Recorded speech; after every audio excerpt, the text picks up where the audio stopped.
I never believed in love at first sight until that autumn afternoon in Chandler changed everything. The dust kicked up from my worn boots as I walked through the familiar gates of Sunset Ridge Equestrian Center.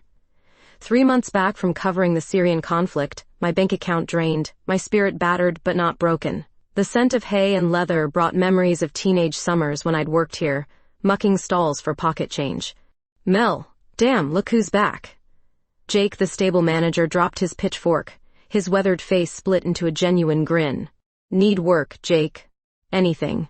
Warzone's not paying enough? He chuckled, but his eyes held concern. Course we got space. Always need help with the evening feeds. I headed toward the training arena, needing to see if anything here remained unchanged. That's when I saw her. She commanded the bay stallion like royalty born to the saddle. Blonde hair caught the late sunlight, flowing behind her as she executed perfect dressage movements. Blue eyes focused with laser intensity. Her posture screamed confidence, control, everything I'd lost in the desert sand thousands of miles away. The horse suddenly spooked at a flapping tarp near the fence. She handled it expertly, but I could see the animal's distress. Without thinking, I vaulted the rail. Easy, boy. I approached slowly, hands visible. Years of approaching skittish sources and war zones had taught me patience. The stallion calmed at my voice. Our eyes met over the horse's neck, hers wide with surprise, mine probably showing too much interest. He's beautiful but sensitive, I said, stroking the animal's powerful shoulder. You know horses. Her voice carried wealth, education, authority, but also something softer underneath. Used to work here. Melanie Richardson. Alana Garcia. She dismounted with fluid grace. Thank you. Most people would have run. Most people haven't dodged mortar shells, I thought. You ride like you were born to it. Pink touched her cheeks. 15 years of lessons will do that. We stood there, the autumn air crackling between us. Her eyes searched my face like she was memorizing features. I should go, but I didn't move. Should you? The question held layers I wasn't ready to examine. Jake's voice broke the spell. Mel, feed time. Work calls. I backed away, suddenly breathless. Will you be here tomorrow? The hope in her voice made my chest tight. Every day till I find something better. She smiled then, transforming her entire face. Good. Walking back to the barn, I felt her eyes following me. My hands shook as I filled water buckets. Get it together, Richardson. Rich girls don't slum with broke war correspondents. But damn, when she looked at me like that, I almost believed in fairy tales again. 3 days later, she appeared at my favorite coffee shop. Not a coincidence. No way someone like Alana Garcia accidentally wandered into Muddy Waters Cafe, where the espresso machine wheezed and the Wi-Fi barely worked. I sat in my usual corner booth, laptop open, wrestling with a freelance piece about refugee camps. Mind if I join you? I looked up from my screen. Designer jeans, cashmere sweater, but she carried herself differently here. Less commanding, more uncertain. Free country. I gestured to the empty seat. She slid across from me, ordered black coffee from the teenage barista who clearly recognized money when she saw it. I looked you up, she said without preamble. And? Syria, Afghanistan, Iraq. 3 journalism awards. You've got serious credentials. Heat rose in my cheeks. Stalking me? Researching. That smile again. I'm impressed. Don't be. Awards don't pay rent. She leaned forward. What if they could? My fingers stopped typing. Meaning? I run Garcia Tech. We've got a corporate foundation looking to fund independent journalism projects. Real stories that matter. I don't take charity. This isn't charity. It's investment. Her voice dropped lower. In someone who tells truth when others won't. The way she said it made my pulse quicken. Like she saw something in me I'd forgotten existed. Why journalism? You could fund anything. My grandmother was a reporter in Mexico, killed for investigating cartel corruption. Her fingers traced the coffee cup rim. Truth matters. I'm sorry. She taught me that power means nothing without purpose. We sat in loaded silence. Her phone buzzed constantly, but she ignored it. Have dinner with me, she said suddenly. Alana. Just dinner. We both eat, right? Against every rational thought, I nodded. 2 hours later, I stood outside Le Bernardin, Chandler's most expensive restaurant. My best dress felt shabby next to the valet's uniform. Alana waited inside, stunning in midnight blue silk. Every head turned when she moved. "You clean up nice," I said. "So do you." Her eyes lingered on my face, my lips. Over wine I couldn't pronounce and food I'd never heard of, she told me about building her company from a college dorm room. 16-hour days, hostile boardrooms, being the youngest woman CEO in tech. Lonely life, I observed? Very. She met my gaze. "What about you? Ever married?" "Engaged once. Harold Hughes, another correspondent, didn't work out. His loss."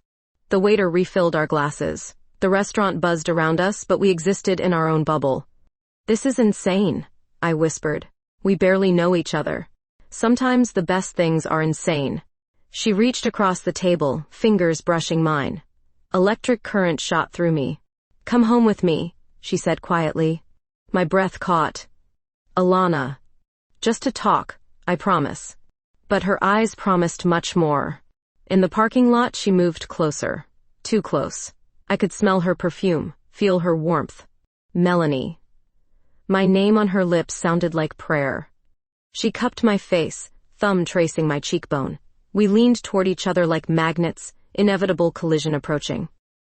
Her lips touched mine. Soft, questioning, then insistent when I responded. The kiss deepened, years of loneliness melting away. We broke apart, both breathing hard. "This is crazy," I whispered. "Best kind of crazy," she whispered back. Standing there under Arizona stars, I knew everything was about to change. Her mansion sat on 15 acres outside Chandler, like something from architectural magazines. Wrought iron gates, circular driveway, fountain dancing in moonlight. My beat-up Honda looked ridiculous next to her Tesla. "Welcome to my prison," Alana said, punching security codes. Some prison. I stepped into marble-floored foyer, chandelier sparkling overhead. Money doesn't buy happiness. That's not just a saying. She led me through rooms that could house families, past artwork worth more than my lifetime earnings. But something felt hollow, unlived in. "You actually live here alone?" "Just me and Mrs. Chen, my housekeeper. She's off weekends." In her study, floor-to-ceiling windows overlooked the city lights. Her desk held 3 computers, financial reports scattered everywhere. This woman never stopped working. "Drink?" She poured amber liquid from crystal decanter. "Thanks." Our fingers brushed during the handoff, that electric charge again. She moved to the window, silhouetted against glass. "You want to know why I really sought you out? Tell me." "I read your piece about the Syrian orphanage bombing. You wrote about that little girl, Amara, who lost her parents." I remembered. 7 years old, clutching a torn doll, eyes holding too much pain. "What about it? You cried writing that, didn't you?" The question caught me off guard. "How could you tell?" "Because I cried reading it." She turned, vulnerability naked on her face. "I haven't cried in 5 years, Melanie, not since my grandmother's funeral." I set down my glass, moved closer. "Alana, everyone wants something from me. Money, connections, access. But you saw that child's pain, and made the world see it too." We stood inches apart now. Her breathing quickened. "I don't know how to do this," she whispered. "Do what?" "Feel something real." I reached for her face, traced her jawline. "Just be yourself." "I've forgotten who that is." "Then let me remind you." Our lips met again, hungrier this time. Her arm circled my waist, pulling me closer. The kiss deepened, months of loneliness dissolving between us. "Show me," I whispered against her mouth. She led me through French doors onto the pool deck. Water reflected stars, desert air warm against our skin. Fairy lights strung overhead created intimate shadows. "I used to swim every night," she said. "Only time I felt free." "Why'd you stop?" "No point when you're always alone." I kicked off my heels, sat on pool's edge, feet dangling in water. She joined me, careful not to wrinkle her silk dress. "Better view from here," I said, meaning the stars. "Much better," she replied, but her eyes stayed on me. The desert night wrapped around us like velvet. She leaned closer, hand finding mine underwater. I haven't felt this way about anyone, she admitted. What way? Like I could tell you anything. Like you'd understand. Heat built between us, inevitable as sunrise. When she kissed me again, the world disappeared. Only her lips, her hands in my hair, the way she whispered my name. Later, wrapped in pool towels on outdoor chaise lounges, we talked until dawn painted the sky pink, about her loneliness in boardrooms full of men, about my nightmares from war zones, about dreams we'd buried under survival. Stay, she said when morning light crept over mountains. I should go. Should. She traced patterns on my bare shoulder. That word again. I captured her wandering hand. This is moving fast. Good things usually do. Sitting there in her private paradise, watching sunrise paint her face golden, I felt something crack open in my chest. Something I'd protected since Harold left me bleeding in more ways than one. Okay, I whispered. Okay? I'll stay. Her smile could have powered her entire mansion. The paparazzi found us within a week. Billionaire's mystery woman splashed across tabloid covers at every grocery checkout. Grainy photos of us leaving restaurants, walking through Alana's gardens, my face circled in red ink like a target. Tech Titan's charity case romance read another headline. That one stung. I sat in muddy waters, laptop open but screen blank, staring at the offensive magazine covers Jake had dropped on my table. Ignore them, he said, sliding into the opposite booth. People got nothing better to do. Easy for you to say. Your face isn't plastered everywhere. The bell chimed as someone entered. Conversation stopped. I looked up to find Alana scanning the room, designer sunglasses failing to hide her tension. She spotted me, relief flooding her features. We need to talk. She sat without invitation. About what? The circus following us everywhere? About this. She slid a legal document across the table. Emergency board meeting minutes. I skimmed the pages. Words jumped out. Inappropriate relationship, company image, stockholder concerns. They want me to end it, she said flatly. End what, exactly? Her jaw tightened. Us. Coffee turned bitter in my mouth. What did you tell them? That my personal life isn't board business. But Garcia Tech stock dropped 12 points yesterday. Major clients are asking questions. The Henderson merger is stalling. I pushed the papers back. So end it. Melanie? No, I get it. Billions versus one broke journalist. Easy math. She reached for my hand. I pulled away. It's not about money. It's always about money with people like you. Her face went pale. People like me? Rich. Powerful. Used to getting what you want until it costs too much. Around us, the cafe hummed with whispered conversations. I felt eyes watching, phones recording. You don't understand the pressure I'm under. Actually, I do. I closed my laptop hard. I lost my job at the Tribune yesterday. What? Editor says I'm compromised. Too close to my sources. Meaning you. Anger built in my chest. 15 years building credibility, gone because we got photographed holding hands. Alana's breath caught. I didn't know. Course you didn't. Money insulates you from consequences. That's not fair. Fair? I laughed bitterly. Nothing about this is fair. You think slumming with the poor girl was fun until reality hit? Her eyes flashed. Don't you dare. What we have is real. Is it? Or am I just your midlife crisis? The words hung between us like poison. She flinched like I'd slapped her. I've never felt this way about anyone, she said quietly. Then prove it. How? I stood, throwing money on the table. Choose, them or me. Melanie, wait. But I was already walking away, past the staring faces and whispered judgments, out into desert heat that felt cooler than the chill in my chest. My phone buzzed constantly. Texts from Alana I didn't read, calls I didn't answer. By evening, I'd turned it off entirely. Mary found me at my apartment, holding a bottle of wine and wearing her worried sister expression. Jake called. Said you looked like hell. Feel worse. She poured wine, settled on my couch. Want to talk about it? Rich girl, poor girl. Story old as time. That's not what this is. Isn't it? I gulped wine too fast. Look at me, Mary. Really look. What does someone like Alana Garcia want with someone like me? Maybe she sees what I see.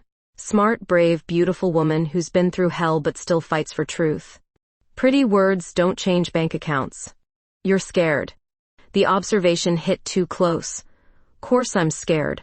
Last time I trusted someone with my heart, Harold left me for a trust fund princess. Alana isn't Harold. No. She's worse. She's everything I never let myself want. Mary's phone lit up with notifications. She glanced at the screen, eyebrows rising. You might want to see this. She turned the phone toward me. Entertainment news website, video player ready. Alana stood outside Garcia Tech headquarters, reporters shoving microphones in her face. Play it, I whispered. Her voice filled my small living room, clear and unwavering. My personal relationships are private matters. However, I want to make one thing absolutely clear. I've never been prouder to stand beside someone of Melanie Richardson's integrity and courage. The reporters erupted with questions. She held up one hand. That's all I'll say on the subject. Now, if you'll excuse me, I have a company to run. She walked through the crowd like Moses parting the Red Sea, confident, uncompromising, magnificent. My phone powered up to 17 missed calls from her. Mary squeezed my shoulder. Still think she chose them over you? Outside, car doors slammed. Footsteps on stairs. A soft knock. Melanie? I know you're in there. I opened the door. Alana stood in my hallway, still in her power suit but hair mussed, makeup smudged. She looked exhausted. Did you see? I saw. Relief flickered across her face. Can I come in? I stepped aside. She entered my tiny apartment, so different from her mansion but somehow fitting perfectly. I told the board they could accept me as I am or find a new CEO. My heart stopped. What did they say? Her smile was pure triumph. They chose me. All of me. This time, when she reached for me, I didn't pull away. Harold Hughes materialized like a bad dream made flesh. I was leaving the grocery store, arms full of bags, when his voice cut through the parking lot heat. Well. Melanie Richardson. My blood turned to ice water. I hadn't heard that gravelly voice in 3 years, hadn't seen that arrogant smile since he'd chosen his editor's daughter over me. Harold. I kept walking toward my car. That's all? No hello kiss for your old fiancé? He fell into step beside me, too close, invading space like he always had. Same sandy hair, same predatory grin. But something harder lived in his eyes now. What do you want? Can't an old friend check in? Heard you've been making headlines. I reached my Honda, fumbling for keys with shaking hands. I'm busy. With your billionaire girlfriend? He leaned against my car door, blocking escape. Interesting career move. Move. Come on, Mel. We both know you're punching above your weight class. Rich girls don't slum forever. Heat flashed through me. You don't know anything about us. Don't I? He pulled out his phone, showed me photos. Alana and me at dinner, walking through her gardens. Amazing what money can buy these days. Even love. You're sick. His smile turned cruel. I'm practical. She's using you, sweetheart, just like I did. The casual cruelty hit like a physical blow. I shoved past him, threw groceries in my back seat. This isn't over, he called as I drove away. My hands trembled on the steering wheel. Harold was supposed to be in Yemen, covering the civil war. What was he doing in Chandler? At home, I triple-checked my locks, closed all blinds. Paranoia from war zones, but Harold had always brought out my worst instincts. My phone rang. Alana. Hey, beautiful. Dinner tonight? I almost told her everything. Almost. But Harold's words echoed, she's using you. What if he was right? What if our whole relationship was some elaborate charity case? Rain check? I'm not feeling great. Want me to come over? I make excellent chicken soup. The tenderness in her voice nearly broke my resolve. I just need rest. Okay. But call if you change your mind. After hanging up, I poured wine with shaking hands. Harold's return couldn't be coincidence. He wanted something. The next morning brought answers. He sat at Muddy Waters' counter like he owned the place, expensive camera equipment scattered around his feet. Stalking me now? Protecting my investment. He sipped coffee, completely at ease. We need to talk. We need nothing. Sit down, Melanie. People are watching. He was right. Half the cafe stared openly. I slid into the booth across from him, hating myself. What investment? You. He leaned forward. I made you, remember? Taught you everything about investigative journalism. Got you your first job. Then destroyed my reputation when you left. Ancient history. Point is, you owe me. My laugh came out sharp. Owe you what? Your rich girlfriend's having me blacklisted. My editor killed 3 assignments this week. Something about conflict of interest. Ice formed in my stomach. Alana wouldn't she? Powerful people protect their investments, Mel. She's making sure I can't work. You're paranoid. Am I? He slid papers across the table. Contract cancellations, all dated after Alana and I went public. She's ruining my career. Maybe you ruined it yourself. His facade cracked, showing the rage underneath. Always defending the wrong people. Just like before. Before what? Before you chose that Syrian story over our wedding plans. Before you disappeared into war zones instead of building a real life. The accusation stunned me silent. I waited, Melanie. Waited while you chased bullets and bylines, but you never came home. Not really. So you cheated. I found someone who wanted to be with me. Not married to her career. Old wounds reopened. Harold had always been expert at twisting truth, making me question everything. What do you want? Break up with her. Publicly. Say she pressured you, used her influence. I'll get my career back. You'll get your dignity. And if I don't? His smile turned predatory.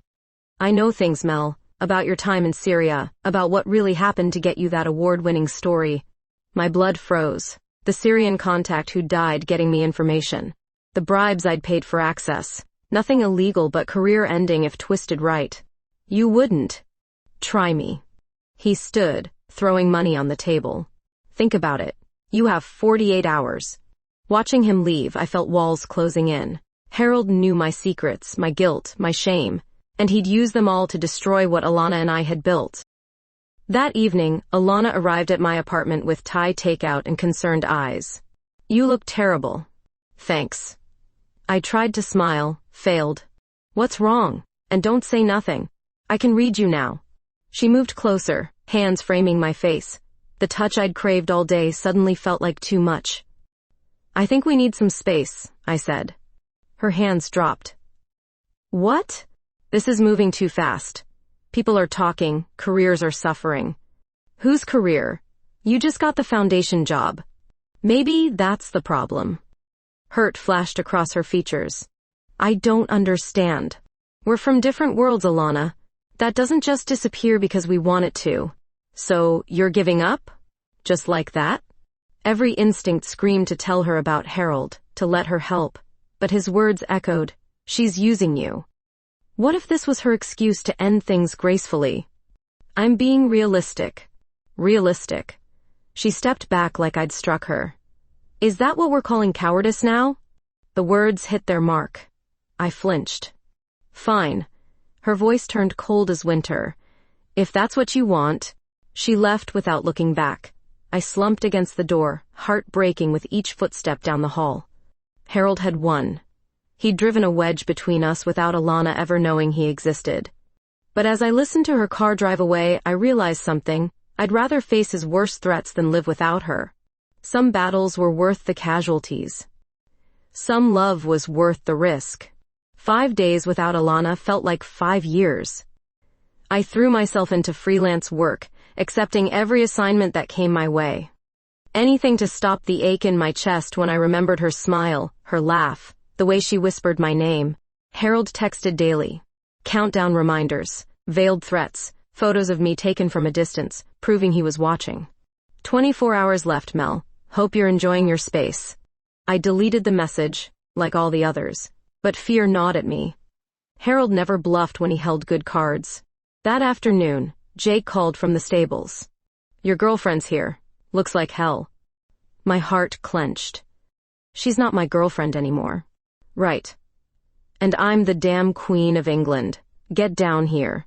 I found Alana in the same arena where we'd first met, sitting alone in the bleachers, designer clothes wrinkled, eyes red-rimmed. She looked smaller somehow, fragile in a way that made my chest tight. "Alana?" She startled, quickly wiping her eyes. "What are you doing here?" Jake called, said you looked upset. "I'm fine." She started to rise. I sat beside her, careful to leave space between us. "Please." We watched dust motes dance in late afternoon sunlight, the same light that had caught her hair that first day. "I keep coming here," she said quietly, hoping to understand what went wrong. Guilt twisted in my stomach. "Elena?" "No, let me finish. I've replayed every conversation, every moment, and I keep coming back to the same conclusion. Which is, I pushed too hard, moved too fast, scared you away with all the intensity." The pain in her voice nearly broke me. This was my fault, not hers. Harold's poison had infected everything. "It wasn't you." "Then what?" She turned to face me, blue eyes searching. "Because I know this was real. What we had. The way you looked at me, touched me, made me feel like I mattered beyond my bank account. You do matter. Then why did you throw it away?" I wanted to tell her everything. About Harold's threats, his blackmail, my terror of losing her to someone who could offer more, but the words stuck in my throat. Some things aren't meant to last. Bullshit. Fire flashed in her eyes. That's not the woman I fell in love with talking. She was brave.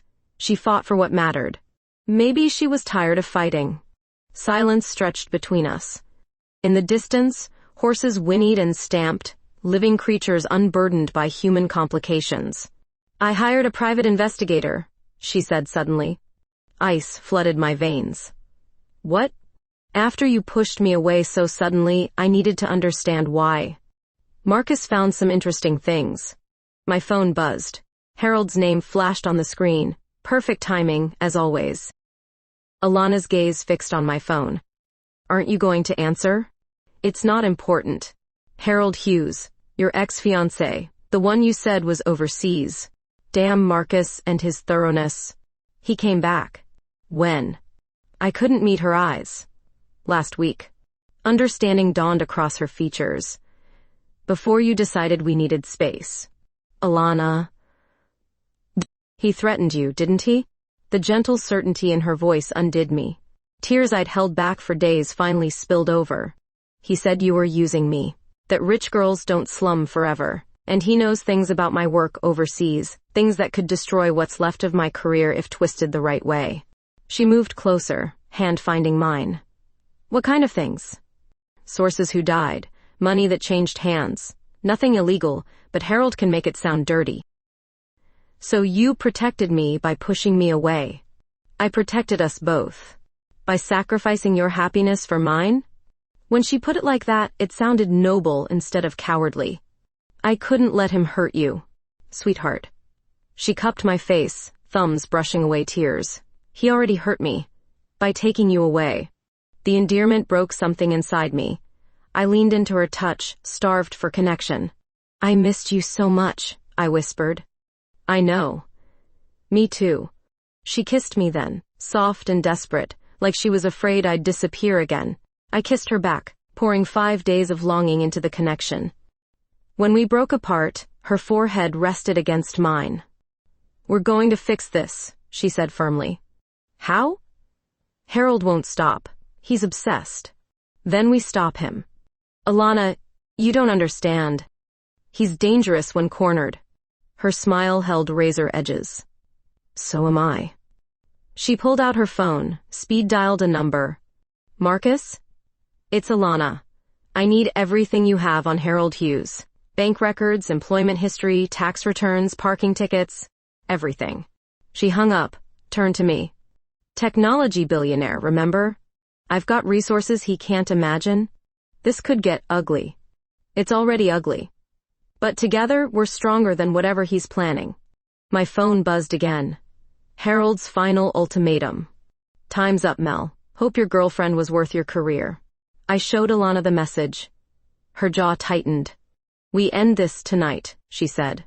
Looking at her fierce expression, I remembered why I'd fallen for her in the first place. Alana Garcia didn't back down from fights. And neither did I. Not anymore.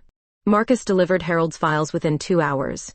We spread them across Alana's dining table like battle plans.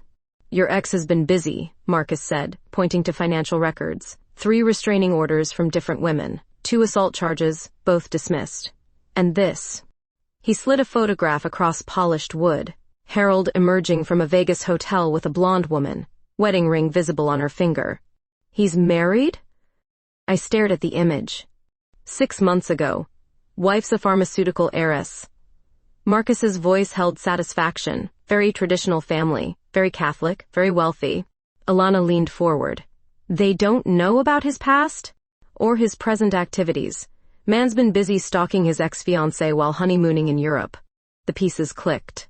Harold's desperation, his fury at my relationship with Alana. He'd married money but couldn't forget what he'd lost. He's not just trying to get me back, I realized. He's trying to destroy what we have because he can't stand seeing me happy. Pathetic, Alana muttered. My phone rang. Harold's name flashed like a warning. Answer it, Alana said. Put it on speaker. I hesitated, then swiped to accept. Time's up, Mel. Hope you made your choice. I did. Smart girl. When do you want to do the press conference? There won't be one. Silence. Then, excuse me? I said no, Harold. To all of it. His laugh turned ugly. Then you're about to learn what happens when you cross me. Actually, Alana's voice cut through the connection. You're about to learn what happens when you cross me. Who the hell is this? Alana Garcia. I believe you know me. The billionaire bitch. How's it feel knowing your girlfriend's a whore? Alana's jaw tightened, but her voice stayed level. How's it feel knowing your wife's about to discover what kind of man she married? You're bluffing. Am I? She nodded to Marcus, who began typing on his laptop. Check your email. Seconds passed. Then Harold's sharp intake of breath. You sent her everything, he said flatly. Photos, financial records, police reports, even recordings of this conversation. Alana's smile was arctic. Technology is wonderful, isn't it? You crazy bitch. I prefer businesswoman. And this is business, Harold. You leave Melanie alone, disappear from our lives, and maybe I don't send the rest to your editors. What rest? Marcus slid another folder across the table. Photos of Harold with various women, hotel receipts, credit card statements. 6 affairs in 2 years, Alana continued, including one with your current editor's assistant. Very thorough documentation. The line went dead quiet. Harold, I said, this isn't over. But his voice lacked conviction. Actually, it is. Alana's tone brooked no argument. You have 1 hour to be on a plane out of Arizona. My security team will ensure you make your flight. She hung up, turned to me with blazing eyes. No one threatens the woman I love. The words hit me like lightning. You love me? Desperately, completely. Even when you're being an idiot about protecting me. I laughed, tears streaming down my face. I love you too, so much it terrifies me. She pulled me close, kiss fierce and claiming. When we broke apart, Marcus was discreetly studying his phone. I should go, he said, gathering files. Security will handle the airport situation. After he left, Alana and I stood in her kitchen. The weight of Harold's threats finally lifted. Is it really over? I asked. It's over. She traced my jawline. Unless you're planning to push me away again. Never. I caught her hand, pressed it to my lips. I'm done being scared. Good. Because I have plans for us. What kind of plans? The kind that involve you moving in here. Officially. My breath caught. Alana. I know it's fast. But I also know I don't want to spend another night without you. Looking around her enormous kitchen, I thought about my tiny apartment. My uncertain future. All the reasons this was crazy. Then I thought about Harold's poison. The way it had nearly destroyed us. About fighting for what mattered. Okay. I'll move in. But I pay rent. She laughed. Deal. $1 a month. Ilana. Non-negotiable. Take it or leave it. I kissed her instead of arguing. Some battles weren't worth fighting. Later, wrapped in Egyptian cotton sheets that probably cost more than my car, I watched moonlight paint patterns on her face. "What are you thinking about?" she murmured. "How different everything is now." "Better different?" "Much better." I traced the curve of her shoulder. "Though I still can't believe you threatened Harold's wife." "I didn't threaten anyone. I simply provided information. Very ruthlessly. I protect what's mine." Her arms tightened around me. "And you're mine, Melanie Richardson. Harold or no Harold." "Yours," I agreed, sealing it with a kiss. Outside, desert wind whispered through palm trees. Inside, we built something stronger than Harold's threats or society's judgment. We built a love worth fighting for. 3 weeks after Harold's forced departure, the media storm reached its peak. Every entertainment show, gossip blog, and social media platform dissected our relationship. Photos of us shopping for groceries became front-page material. Speculation about our power dynamic filled podcasts and opinion pieces. "Turn it off," I said, watching another panel of strangers debate our private life. "No." Alana gripped the remote tighter. "I want to hear what they're saying." On screen, a so-called relationship expert pontificated about transactional romances and gold-digging behaviors. "Complete morons," I muttered. "This affects Garcia Tech's stock price," Alana said grimly. Board's getting nervous again. The past 3 weeks had been a whirlwind. Moving into her mansion, adjusting to life with a housekeeper who spoke better French than I did, learning to navigate Alana's high-powered world. But the constant scrutiny was wearing on both of us. "Maybe we should make a statement," I suggested. "What kind of statement?" "Joint press conference. Address the speculation head-on." Alana muted the television. "You sure you want that kind of attention?" I thought about hiding, about letting others define our story, about Harold winning by default. "I'm sure." 2 days later, we stood behind a podium at the Chandler Community Center, facing a sea of reporters and cameras. Alana looked stunning in navy blue, while I'd chosen simple black, professional but unified. "Thank you all for coming," Alana began, voice steady despite the chaos. "We're here to address recent speculation about our relationship." Camera flashes exploded. Reporters shouted questions. "First," she continued, "I want to clarify something. I am not, nor have I ever been, anyone's charity case or financial beneficiary." My turn. "I'm here because I choose to be. Because I love this woman and she loves me. Everything else is noise." "What about the age difference?" one reporter called out. "What about it?" I shot back. "We're both consenting adults." "Critics say this is a publicity stunt for your foundation launch," another added. Alana stepped closer to the microphone. "The Richardson Foundation for Independent Journalism launches next month with $30 million in funding. Melanie will serve as executive director, a position she's uniquely qualified for based on her extensive experience and award-winning work. Isn't there a conflict of interest?" "Only if you believe love disqualifies someone from professional excellence," I replied. "Which says more about you than us." A familiar reporter from the Tribune raised her hand. "Miss Garcia, some say you're just going through a phase." "A phase?" Alana's eyebrows rose. "I'm 35 years old. If this is a phase, it's lasted my entire adult life." The room fell silent. I reached for her hand, squeezing tight. "Any other questions about our qualifications, our foundation, or our professional work?" Alana asked. Because our personal relationship isn't up for public debate, we fielded 20 more minutes of legitimate questions about the Foundation's mission, grant processes, and impact goals. By the end, even skeptical reporters seemed impressed by our preparation and passion. Afterward, in the car, Alana exhaled slowly. "Think that helped?" "Definitely."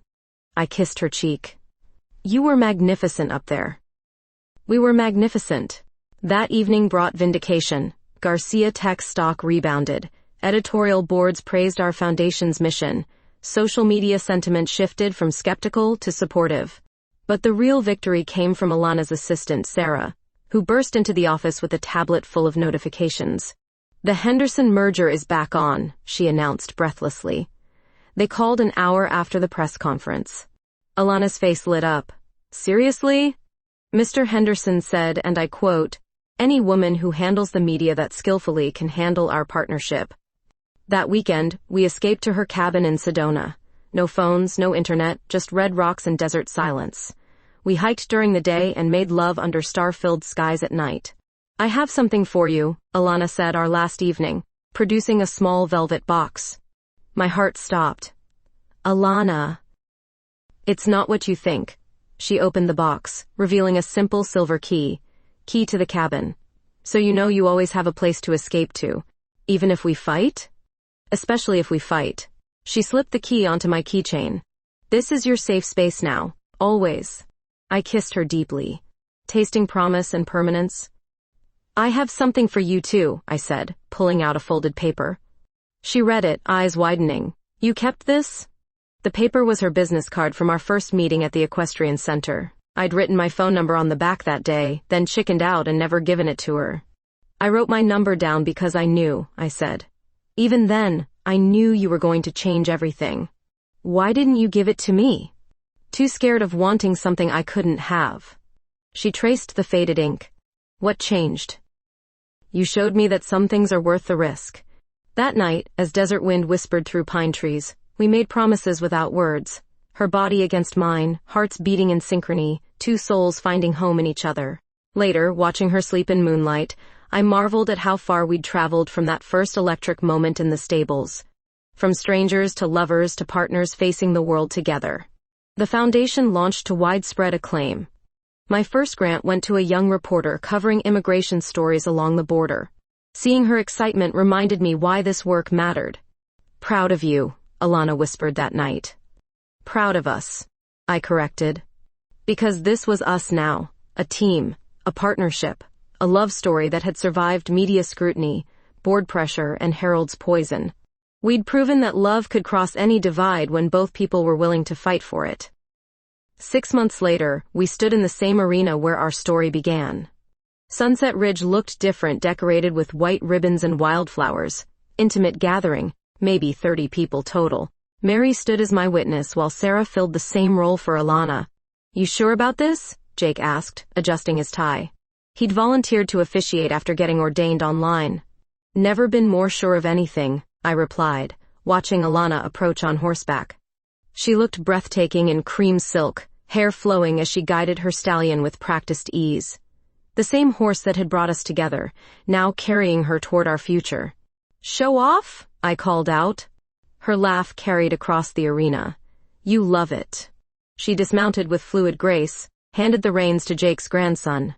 When she turned to face me, her smile could have powered the entire state. "Ready?" Jake asked. We'd written our own vows, kept them private until this moment. Alana went first. "Melanie, you teach me daily what courage looks like. Not the kind that faces bullets, though you've done that. The kind that opens hearts despite every reason to keep them closed." My throat tightened. "You showed me that real strength isn't commanding boardrooms or accumulating wealth. It's standing for truth when lies are easier. It's choosing love when fear seems smarter."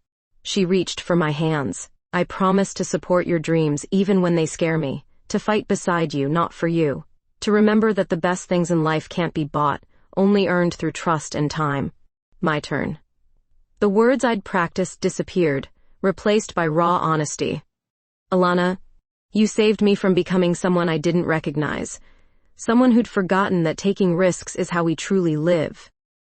Her eyes glistened. "You didn't rescue me from my problems. You showed me I was strong enough to face them.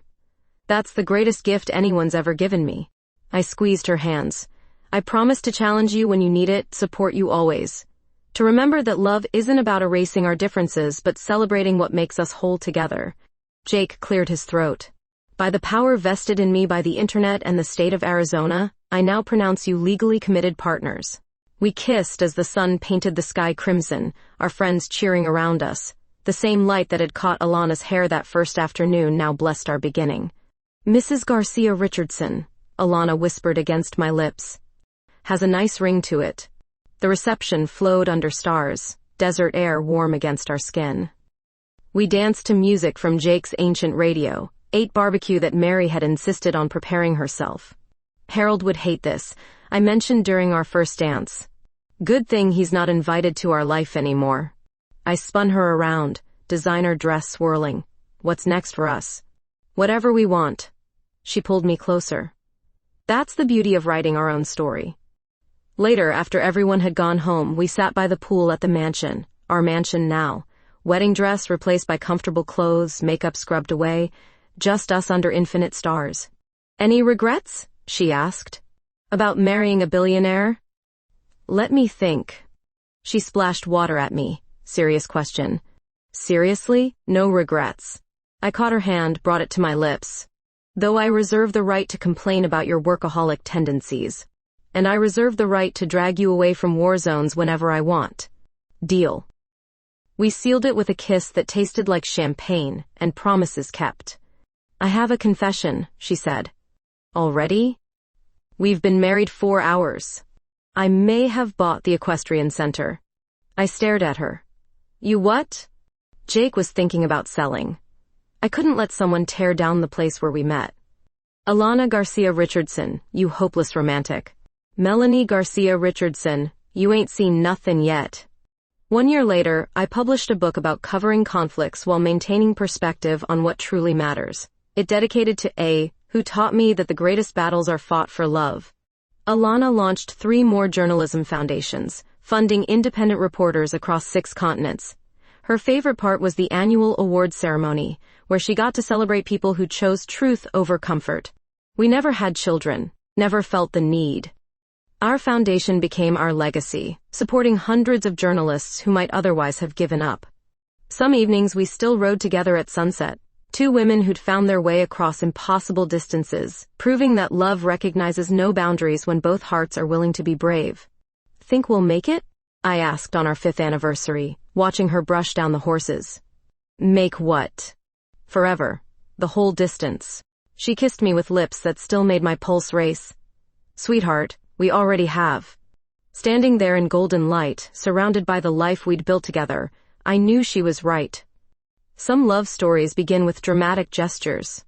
Ours began with 2 women brave enough to believe that the best things in life are worth fighting for.